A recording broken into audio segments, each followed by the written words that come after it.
இந்த மாதிரி வாழைக்காவை நீள நீளமாக சீவி எடுத்துங்க. ஒரு பேன் எடுத்துங்க. அதில் 1 கப் கடலை மாவு சேர்த்துங்க. பஜ்ஜி நல்லா மொறுமொறுன்னு இருக்கிறதுக்கும் எண்ணெய் குடிக்காமல் இருக்கிறதுக்கும் 1 ஸ்பூன் ரைஸ் ஃப்ளார் சேர்த்துங்க. சோடா மாவு சேர்த்துங்க. 1 ஸ்பூன் இஞ்சி பூண்டு பேஸ்ட்டு சேர்த்துங்க. 1/2 ஸ்பூன் சில்லி பவுடர் சேர்த்துங்க. நான் 1 பிஞ்ச் ஃபுட் கலர் சேர்த்துக்கிறேன். நீங்கள் வேணான்னா ஸ்கிப் பண்ணிக்கங்க. தண்ணி ஊற்றி கொஞ்சம் நல்லா மிக்ஸ் பண்ணிக்கங்க.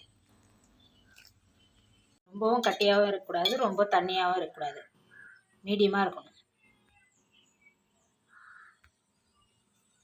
ஒரு பேன் வச்சு கடலை எண்ணெய் சூடு பண்ணிக்கங்க. ஆயில் இப்போ சூடாகிடுச்சு. இப்போ பஜ்ஜி இது மாதிரி துவச்சி மாதிரி போட்டுக்குங்க. சுட சுட பஜ்ஜி ரெடி ஆயிடுச்சு. இப்போ இதை எடுத்துடலாம்.